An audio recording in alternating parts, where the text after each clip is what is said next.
Well, that's depressing. The Lions lose to the Philadelphia Eagles 16-9 in Philadelphia on Sunday Night Football in a very offensively challenged football game. I mean, props to the Philadelphia Eagles defense. They were in Goff's face all night. He couldn't really complete anything. Um, but the talk of the game is going to be the Lions are trying to get the ball back. It's third down, and they cause an incomplete, but the refs call a bogus pass interference on the Lions, and pretty much end any chance the Lions had of making a comeback. Now, who knows? It probably wouldn't have mattered with the way the game was going, but still, you don't want to see the game end like that. I mean, it was, if anything, it was offensive pass interference on AJ Brown, but they called it on Rock Ya-Sing. I think the refs just didn't want to see overtime and decided we're just going to call a bullshit flag. So I'm sorry, I'm upset, but I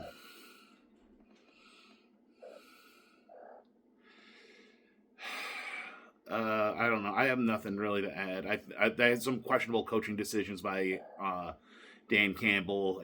I mean, when you go for it 5 times, I want to say, on fourth down and you don't convert any, you're going to lose the game. It's just that simple.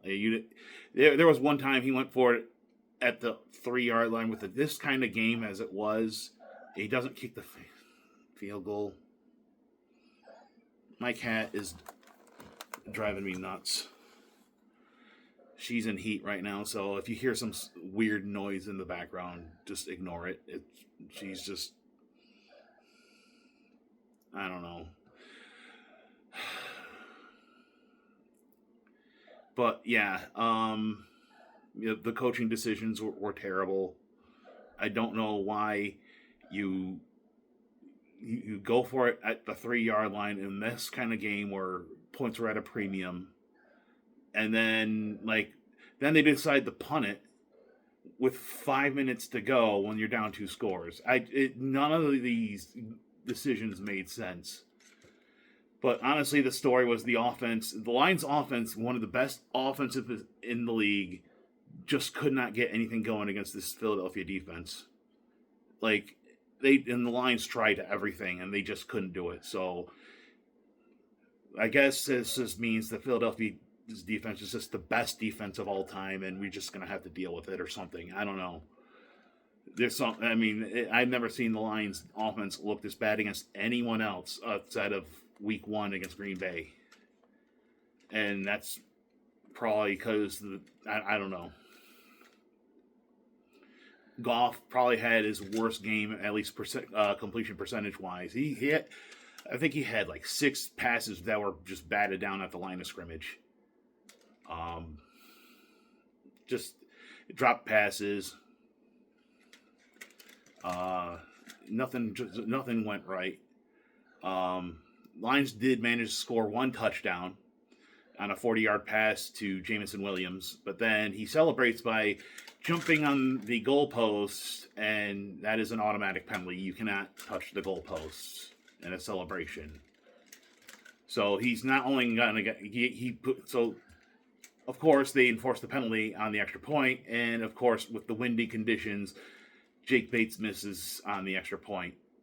So that's the only 6 points of the game for the Lions.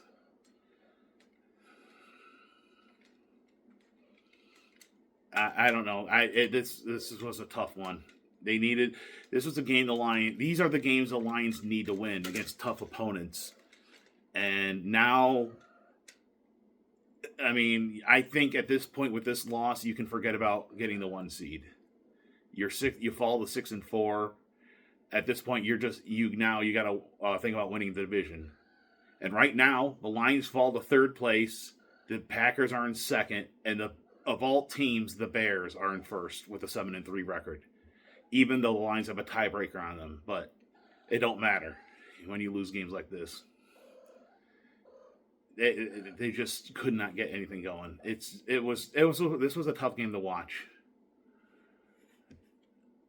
Like, give credit to the Eagles defense. They stood their ground, but I feel like the Lions could have made some better decisions on the field, and they just didn't do it. It didn't help though. Sam Laporta was injured. I think he could have helped a little bit in this game, giving Goff an extra option, especially if it's like a short screen option with the pressure constantly in his face. And then we have multiple injuries in the secondary. But I mean, honestly, I can't really fault the defense. The defense did pretty good. They did enough to win. The offense. This is the first game I've seen the offense play this badly.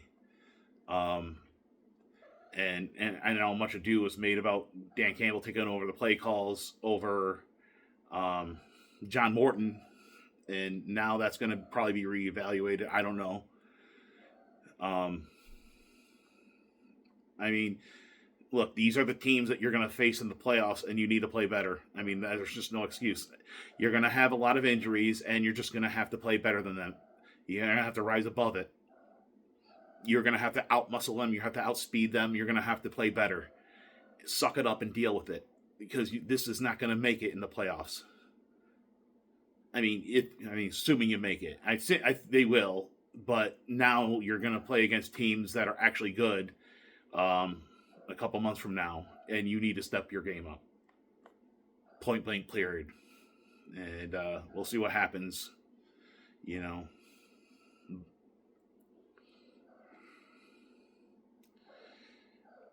The penalty is frustrating, and I don't want to let the refs off the hook, because a lot of fans will say, "Well, you're supposed to rise above that." And while that's true, I don't think it's hard to ask for good officiating when it should not be a pass interference when the offensive player is pushing off. If anything, that's offensive interference. That was the weakest call I've ever seen in my life. So weak, I don't even see it. I don't it's. I'm just frustrated. But yeah, the Lions fall to 6-4. Next week they come back to Ford Field to play the New York Giants, a little bit of an easier team, and again a rebound game. But you can't really overlook the Giants. They gave the Packers some trouble, so who knows? But that'll be at home at least. And I don't know. They fall to 6-4, like I said. They go to third place in the NFC North. It's a logjam in the NFC North. The Packers won today, so they're 6-3-1. The Bears won, so they're 7-3, and the Lions are now 6-4. Vikings lost. I think they're pretty much done. But they got a rebound next week against the Giants. And the Lions have a tough stretch coming up. They got their next 3 games are at home, but they're all within 18 days. They got a home game against the Giants. They play Thanksgiving against the Packers, big game right there. And they play another home game on Thursday night the following week against the Cowboys. So, Lions got to get their act together. Game balls. Can't really give one to I'll give a couple game balls to the Eagles. Jalen Carter and Jordan Davis, both. I think their deflected passes really set the tone. In fact, one of the deflected passes they had led to an interception by Cooper DeJean, which led to a field goal. Cooper DeJean, I don't know. But that was kind of set the tone. If I'm going to give the game ball to the Lions, it's the Lions' defensive line as a unit. Because if there's one positive I can take out of this is they're actually the first team to stop the tush push. They stopped it several times and it was never successful for the Eagles. So, there I can take some solace out of that, but that's about the only thing I can take. Um, my next video will be this Saturday. Michigan takes on Maryland. That's in Maryland at 4 o'clock. So I'll be watching it from home, and then I'll be at the Lions Giants game on Sunday. But I guess that's gonna wrap it up for me. I'm gonna deal with this cat. She's driving me nuts. But until then, hey, Lions might have lost, but I'm still here with you. Go Lions, go Blue, go Tigers, go Pistons, and go Red Wings. Red Wings won tonight. A little bit of positivity. And I'll talk to you all later.